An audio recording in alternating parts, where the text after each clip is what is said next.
Tasha's Cauldron of Everything is live currently. Hey, beautiful. You're so beautiful. Yeah. And we're going to do our best to look at it. First of all, we're going to be also using this opportunity to do an opportunity to bring back Dragon Coffee. For those who don't know, that is a podcast where we were talking about random stuff and just talking about Dungeons and Dragons in general. So we'll probably cut some of these portions up and make it into our Dragon Coffee's episodes at some point. But right now, we're going to be looking at the abundance of stuff that is in Tasha's Cauldron of Everything. So let's start looking at stuff. It's the great big book of Tasha's Cauldron of Everything with everything inside. See, Tasha's Book of Cauldrons with stuff inside. That's not really good though. It really shows you cool. Yeah, I just didn't want copyright. It's really dumb. Caleb! You just had to leave it alone! Not And then you touched it! That's the microphone. Yeah, our technical professional is just fucking things I up. took care of it, dude. He's just fucking things up and taking care of it. Alright, Joe. First chapter. Yeah, I'm proud. Using this book, it is an alternate. It's literally just alternate rules mostly. Tasha's Cauldron of Everything is it's going to have everything in it, from alternate rules to changing skills to different options for subclasses. Oh, it's not. I mean, like you can just go with me if you want. I'm going to start off. We're going to go piece by piece with this book since we're already going to be doing this for a long time. So. While this will be a live stream for our YouTube channel, like I said, it will be cut up for different episodes potentially later. Okay, you're not letting me. Yeah, she's cool. She's got cool art. No, not that. The caption underneath the cool art. I didn't know that. You didn't know that Baba Yaga was her mother? Wow. Yeah, the normal Baba Yaga, right? So the everyday Baba Yaga. What you'll find within Chapter 1, new features and subclasses, which we are specifically going to be doing one in particular first to see if there's any changes. It's called the Peace Domain.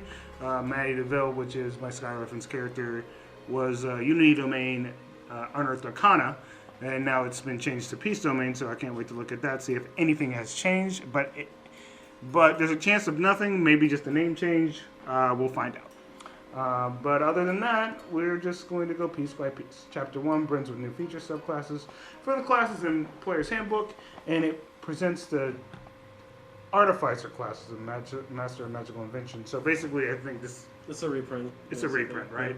Okay. So. Chapter 2 contains patrons who can become one of the driving forces behind your group's adventures. Chapter 3 sparks with new magical options, including spells, magical spell books, artifacts, items, and I can't wait to look at that chapter. Oh, so many cool things. Yes, you can. Chapter 4 holds various rules that a DM may incorporate into a campaign. It's all optional. Of course, it's all optional. No, it's not. You must do it because you have bought in the book. All right. We're going to go with 10 rules to remember. Okay, so we'll look at each rule. When the DM educates the rules of D&D cover many of the twists and turns that come up in play, but the possibilities are so vast that the rules can't cover everything. When you encounter something that the rules don't cover, or if you're unsure of how to interpret a rule, the DM decides how to proceed, aiming for a course that begins to... Yeah, that's just basically reinstating to the players out there that regardless of these optional rules, the DM still controls the story, and that's just how D&D works. If you don't understand that by now, I don't know what game you're playing. 2, exceptions supersede general rules. General rules govern each part of the game. For example, the combat rules tell you that melee attacks use strength and range attacks use dexterity. That's a general rule, and a general rule is in effect as long as something in the game doesn't explicitly say otherwise. So, main rules supersede other rules at times, unless, once again, going to the first rule, DM decides different. Go to what I'm saying is go to combat rules first, then go to class specific rules or feats or variant feats or anything like that that states otherwise. and then you use those circumstances. Like, for some reason, if a weapon that is normally a dex weapon uses strength only instead, and so on and so forth. Basically, it all still goes back to the first rule. Exactly. Damn. even it's basically saying, yeah, you already discovered it. 3, advantage and disadvantage. Even if more than one factor gives you an advantage or disadvantage to roll, you have it only once. And if you have advantage and disadvantage on the same roll, they cancel each other out. They're basically just pointing out and making sure that you understand some things that weren't already iterated. Reaction timing. Certain game features let you take a special action called a reaction in response to an event. Making an opportunity attack and casting a shield spell are 2 typical uses of reactions. If you're unsure when a reaction occurs in relation to its trigger, here's the rules. The reaction happens after its trigger, unless the description of the reaction explicitly says otherwise. Once you take a reaction, you can't take another one until the start of your next turn. Basically reiterating what a reaction is. You only get 1 reaction each turn, guys. No need. Proficiency bonus. If your proficiency bonus applies to a roll, you can add the bonus only once to the roll. Even if multiple things are going on in the game, says your bonus applies. Moreover, if more than one thing tells you to double or half your bonus, you double it only once or half it only once before applying it. Whether multiplied, divided, or left at its normal value. The bonus can be used only once per roll. 6 bonus action spells. If you want to cast a spell that has a casting time of 1 bonus action, remember that you can't cast any other spells before or after it's on the same turn, except for cantrips with a casting time of 1 action. We, at our table, have a different rule. See, this is just, they're basically reiterating stuff. If you want to go by what their core rules are. We, at our table, allow for cantrips always to be bonus actions and for spells to be actions. And if they want to mix and match, if this says bonus actions, and we would have to discuss that later, but the rule is, at our table, bonus actions cantrip. If they take an action as a spell, they can bonus action cantrip. That's our rule. Concentration. As soon as you start casting a spell or using a special ability that requires concentration, your concentration or another effect ends instantly. 8 temporary HP. Temporary HPs aren't cumulative. Please. Caleb learned this by playing Trixie. Do not stack temporary HP. Do not stack temporary HP. It doesn't account for your actual HP pool. But luckily enough, I made that mistake once and never did it again. Justo counted that as his actual HP. It's not your actual HP. It's called temporary. Yeah, it's like 120 something HP, man. You have more than Trixie, that's impossible. What? But I have a dirty con. No, you fucking don't, man. Yeah, I bought it. Round down. Whenever you divide or multiply a number, remember to round down pretty much. It's just the round down rule. They were saying that. I didn't know that was like core rule. We always round up. Just yeah, we typically round up. Yeah, so that's up to you guys. Remember optional rules. Have fun. You don't need to know every rule to enjoy D&D, and each group has its own style. Different ways it likes to tell stories and uses the rules. Embrace what your group enjoys most. In short, follow your bliss. Oh, so this is like a Tasha's. Do you want to read that, or do you care to? Doesn't matter. I'm gonna go grab my drink. You can go ahead and read that. My dear, sweet, lucky reader, you know me. You've heard my exploits. You've spread my titles. Natasha the Dog, Hurrah of Ket, Baba Yaga's daughter, Witch par excellence, and if you're not trying to impress, just plain Tasha. No longer than I care to confess, I sought out mysterious and wonders that beggar description. That beggar description. That's beggar. That beggar description is beggar. It's weird. It's a weird. I don't know that. Anyways, well, one is that beggar. Is that just her terminology. I think that's her own word. Yeah, bro. I think she's just talking like herself, man. Yeah. One is that beg the description of those not raised in an immortal's dance hut. As I was, of course. Within this tome, you'll find a sampling of curiosities I've documented during my travels, including my exploits with the infamous Company of Seven, my studies of the original Mad Archmage, Zigzag, Zagig, Yigaman, and my correspondence of the world-hopping and sencomptious luminaries like Morden Cayman. Unfortunately, at Morden Cayman's request, a panel of experts in the Greyhawk Guild and Wizardry, which I assured is an esteemed center of learning and not all the elaborate scam and swindle highborn rubes, has been granted editorial oversight over this work.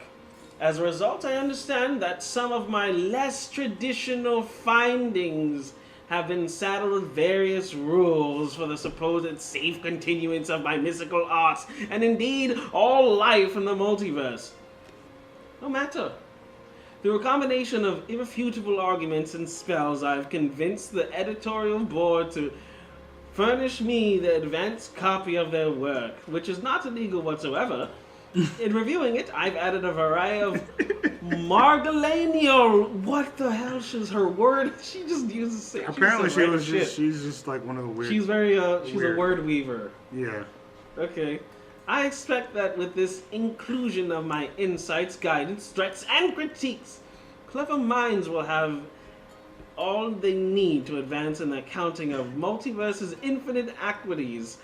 And even if not, read on and maybe you'll learn something about my Archmage semi-peers and that are too terrified of you learning. I'm drawing back the curtain of reality. You, readers, dares, summon your courage and take a peek. Tasha. All right. Today, we are looking at character options in Tasha's Cauldron of Everything. So, basically, there's... when you make your D&D character, you have an array of options in the player's handbook to create a sort of adventurer you want. This chapter adds to those options, making it possible to realize even more character concepts. If you combine these options with the Zenith Guides to Everything, the possibilities for your characters become vast. Basically, this is a big thing this book did, and it's something that we will be implementing for us, and I highly encourage other DMs and parties to do as well. There is an option that is literally the first thing. There's a way to customize your character's origin by changing some of your racial traits. I think is that the one where you're able to change ability score increases. That's different, I think, or is that the same part?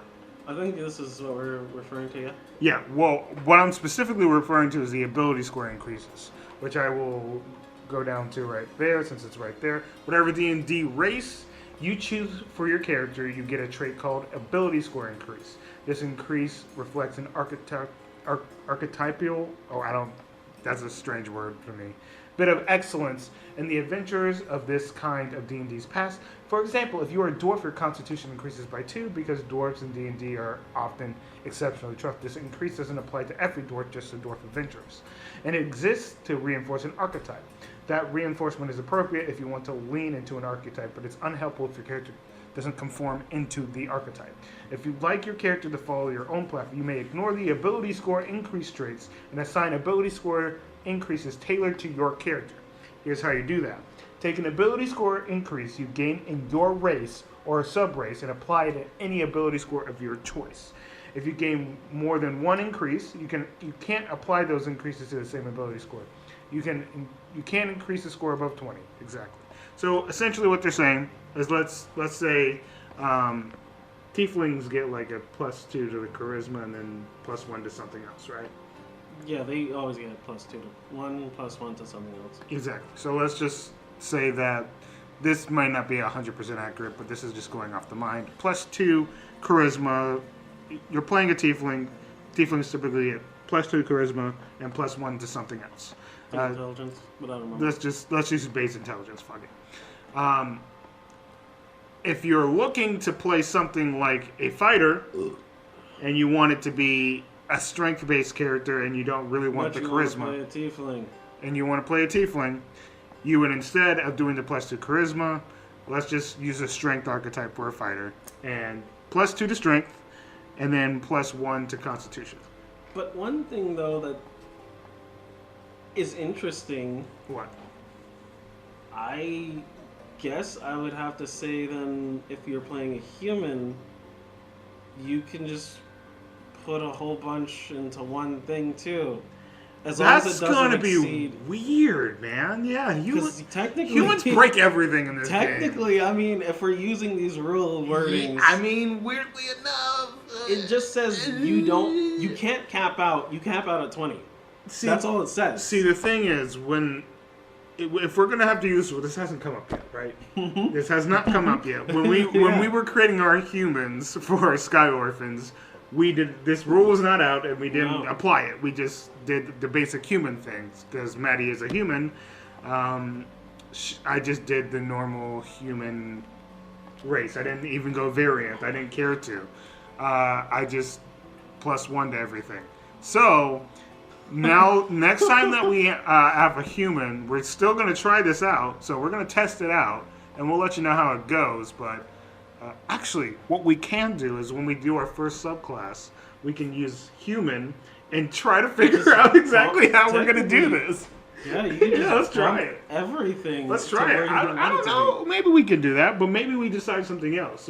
We'll just have to take it process It by would depend on the process. character. Yeah, it kind of would. Oh my god. But that's we're talking about human, which is probably the exception here. Everything else in D&D typically has what we refer to as far as the tiefling goes. So we got the tiefling +2 charisma and +1 intelligence. Changing that up if we want a tiefling fighter to +2 strength and +1 constitution. Simple as that. And I feel like that actually does a really good job of giving players an opportunity to do whatever they want race-wise or create their characters.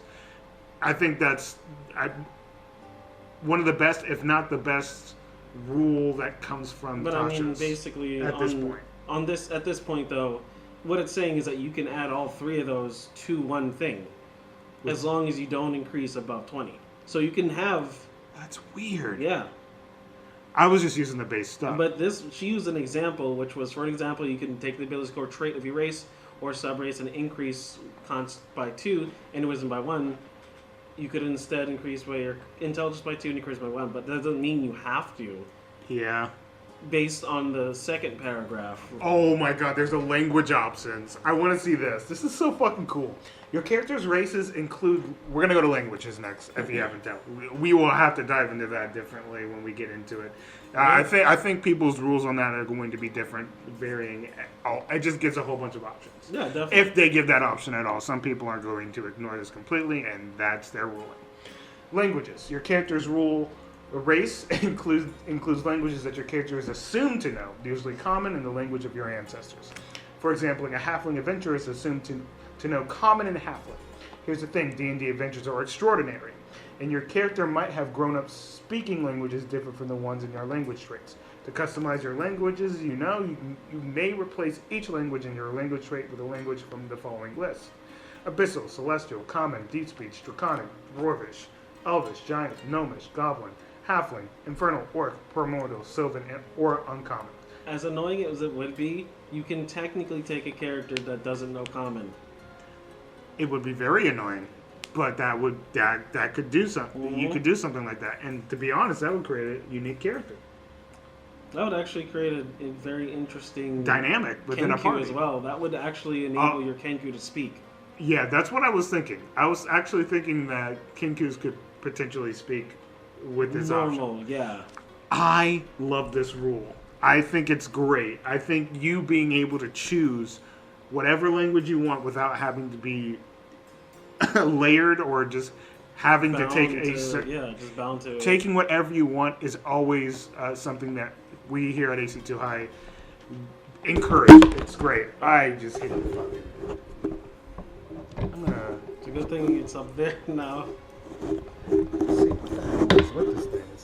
It's spinning Maybe iffy it's because lately. you've been hitting it, Kate. I didn't mean to hit it that time. It got hit. It hit me. Ew, I, it's got either hit. way, I love the rule because anything that encourages creativity and going outside of the box is great, and being able to choose your own languages instead of being bound to one is great. So And your DM may add or remove from this list, which means that we would include everything, to be honest. it's the thing that, like, what it's saying is that you could add new Stuff. like ways of speech. So you can add like something that is a fusion of Elvish and Giant, you know? So, yeah, you could. It's all up to DM interpretation, but I'll tell you right now, I'm going to implement that one personally for mine, and I'm just going to include all of them. They can choose whatever languages they want because Exactly. fuck it. Why just that's just a Why base limit list. yourself? Exactly. Plus, your guy can be a planeshopper. Yeah. That'd be cool. That would be cool. All right, proficiencies. Some races and sub-races grant proficiencies. These proficiencies are usually cultural, and your characters might not have a connection with the culture in question, or might have pursued different training. You can replace each of these proficiencies with a different one of your choice, following the restrictions on the proficiency swaps. So, let's look at these swaps. Skill proficiencies, replacement proficiency skill. Yeah. So basically, replace one skill with another skill. If you have proficiency in stealth, but you're not a stealthy character, but you're a liar, deception, basically. Yeah. Armor proficiency, you can replace that with a simple and martial weapon or a tool. Simple weapon or a tool. Martial weapon, simple martial weapon or a tool. Tool or simple weapon. It's a good way of swap. I don't think we have to go into in detail with this, but okay, they gave us an example. Let's look at the example. Screw it. For example, high elf adventurers have proficiency with longswords, which are martial weapons. Consulting the proficiency swaps table, we see that your high elf can swap their proficiency for proficiency with another weapon or a tool. Your elf might be a musician who chooses proficiency with a musical instrument, a type of tool, instead with longswords. Similarly, elves start with proficiency in the perception skill. Your elf might not have keen senses associated with your kin. You could take a different skill, such as performance. Like, say, for instance, what if they're adopted? Like, we have Sky Orphans, who literally Are all raised orphans. by other people. We're all orphans. This would actually have been perfect to have this at the time. The thing is, we always get there early, so if people want to have an option of looking at stuff and going over, we'll go over with each player before we start. Because I feel like this would definitely help our players out, and just, I think it'll, man. So far, this book is great, and I'm loving everything about it. It's the thing, of too, that they've taken a lot of things from Pathfinder, which really make the game more unique to each person, because Pathfinder 2e right now, you can literally have, like, you know, over 7,000 combination of characters. Jesus. Like, because it's just really versatile? Yeah. So they're basically trying to keep up with Pathfinder 2e then. Yeah. I like it. I like it. It basically is saying, okay, these guys did a good job here. Let's create a book that can help us kind of catch up to that. Basically. Cool. Okay. We will definitely dive into that. So essentially, it's letting you swap out whatever you want with anything else. That's what it looks like. It's like everything. It's great. Oh my goodness, I love it. Personality. The description of a race might suggest various things about the behavior and personality of the people's archetypal adventurers. You may ignore those suggestions, whether they're about alignments, moods, interests, or any other personality traits. Your character's personality and behavior are entirely yours to determine. Yes, I 100% agree with just that sentence before we even get into the rules. You are the character. You make the character. This is your character. You don't have to play into the archetype if you want to. That is perfectly fine. That is your choice. But you are highly encouraged to do whatever and honestly, you want. This kind of, it makes it feel better. You're just having more control. Because this literally just makes you rewrite your entire stat block. Yeah. it makes you feel like you're creating something instead of Just it being forced upon you. I am a dwarf, so I'm resistant to poison. Because interesting enough, like I had a character that he's a human, but he was sent to Avernus and was now sent back. So he looks like a tiefling But by he's a all technicality, but he is a human. So he would still have the stats of a human. Exactly. But his appearance, you determine your appearance whether you resemble any of your kin. But he resembles a tiefling. Yeah, it's kind of like the whole Kaladin thing. Exactly. Where he would have literally looked like a tiefling, but he would still be a human. He wouldn't gain anything. He would just look like a fucking devil. Manny took care of that, though. Exactly. All right. Well, basically, it has a custom lineage lineage small, thing, which makes sense. and with those custom lineages, it gives you the examples of the stuff you can have control over. Creature type. You are humanoid. You determine your appearance and whether you resemble any of your kin. Size. You are small or medium. You can be small, finally, which would make sense because people are small. People can be freaking... How are you freaking 1 foot tall as a human, but still medium? True.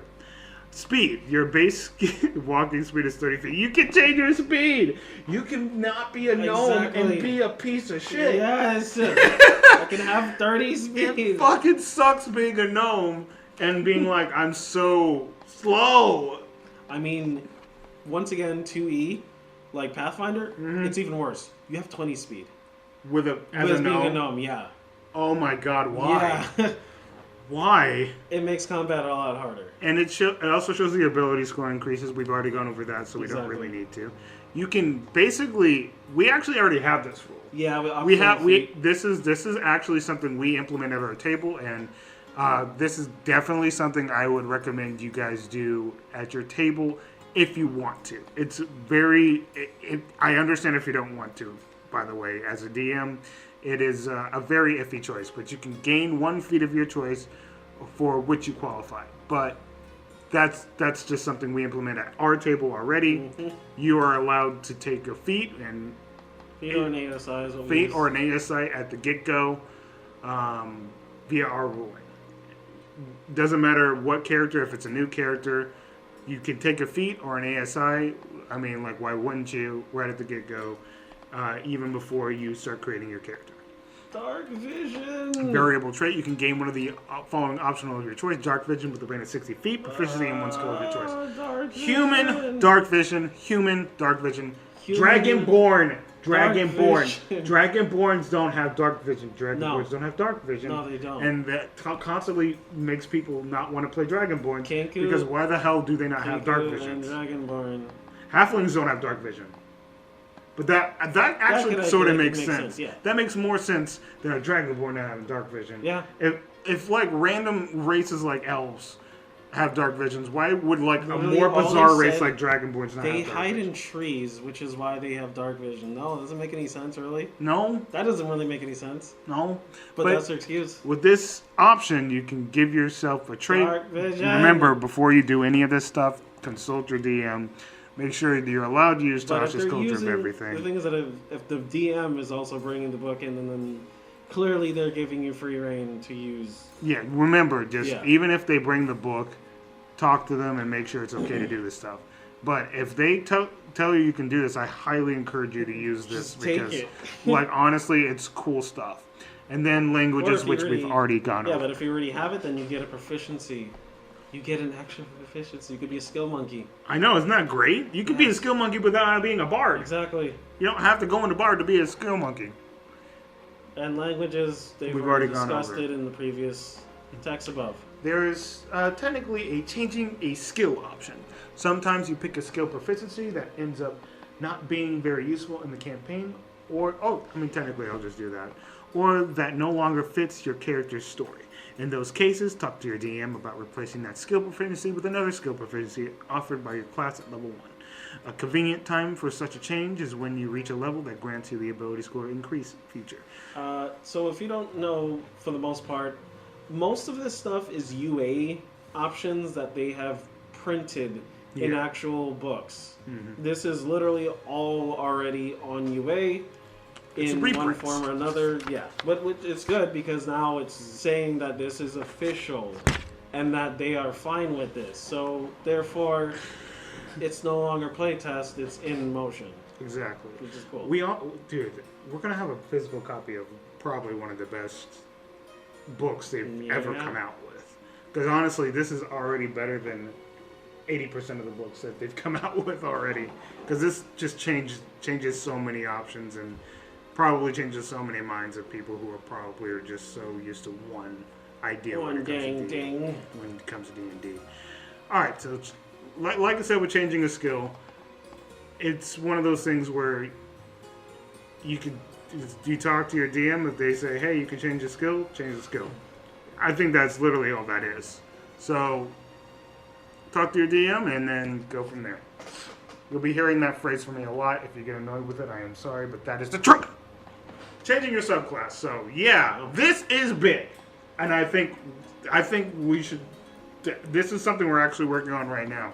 We are currently working on subclasses for our Sky Orphans for the moment because they have decided they wanted to do a couple of different things, and we are working with them to kind of experiment. If they decide they don't want to do a custom subclass, this might come into play here too.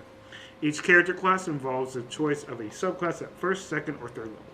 A subclass represents an area of specialization and offers different class features as you level up. With your DM's approval, you can change your subclass when you would normally gain a new subclass feature. If you decide to make this change, choose another subclass that belongs to your class or replace all your old subclass features with the features of the new subclass that are new, level, or lower. Training time. To change your subclass, your DM might require you to spend some time devoted to transition as you study the ways of the new specialization.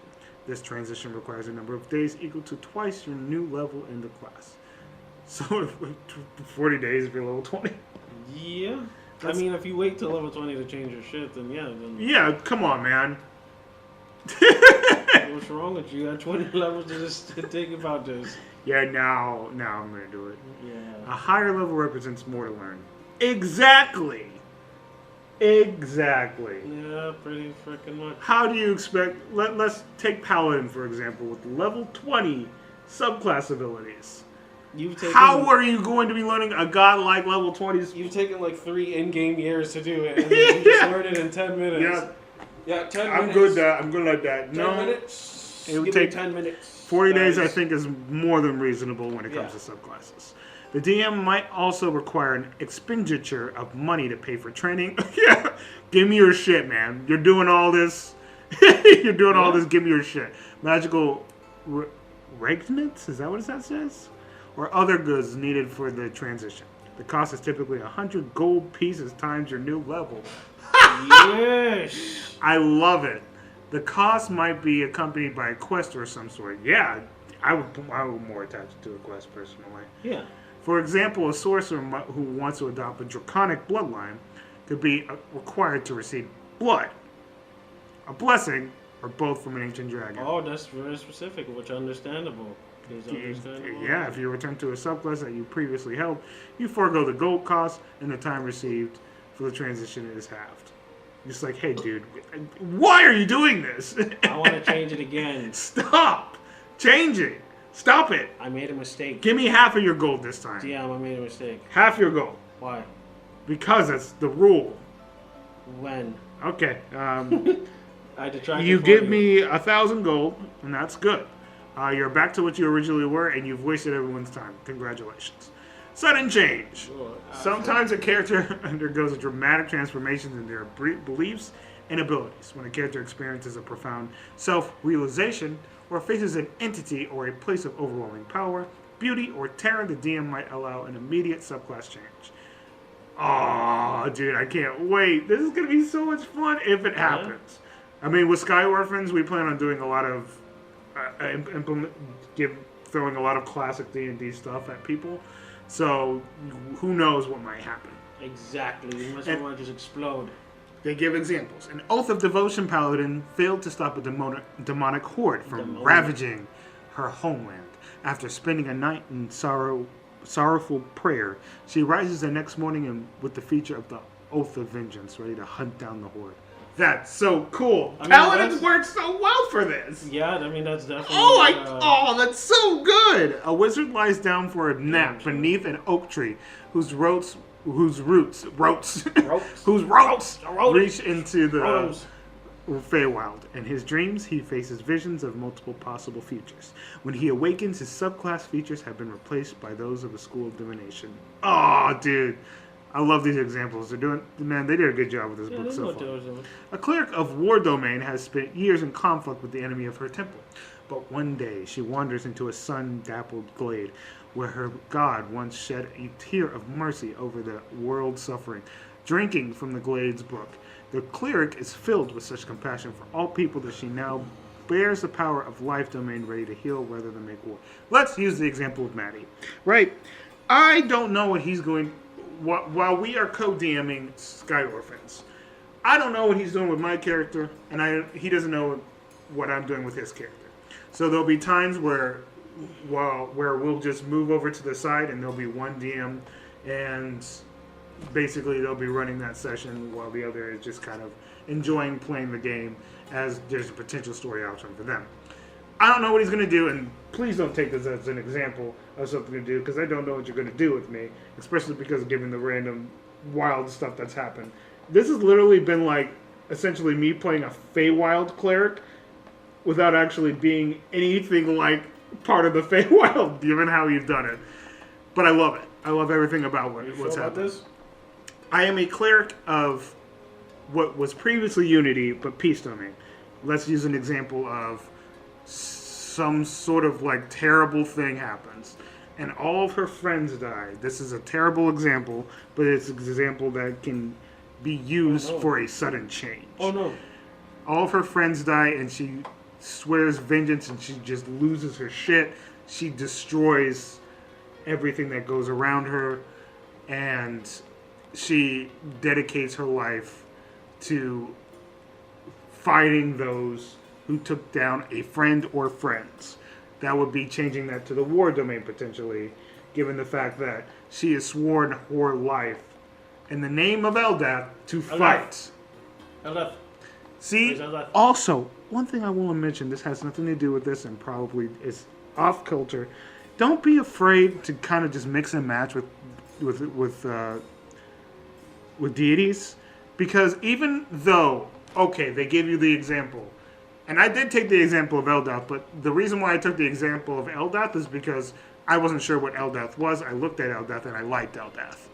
That was just my personal preference of, I liked the example they gave me. But let's just say, let's use Sethith, for example, which is the Chevy god, or the Yanti god. Yanti god is the god of murder, pretty much. Don't say it like that. So, god of murder. It's not like there is a way, and there's a way to weave it and make it an interesting storyline to make a peace domain with the god of murder. How you do that, that is up to you, but I think that's an interesting idea. So, creating story, it can create interesting story dynamics to mix and match and go off the character's devotion and what they choose to do with the cleric-like powers that has been granted to them by their deity. There's peace and death, of course. Yeah. It could be. There's literally that. There's peace and death. There can literally just be that. And another good example of something you can do with the murder the murder domain, pretty much.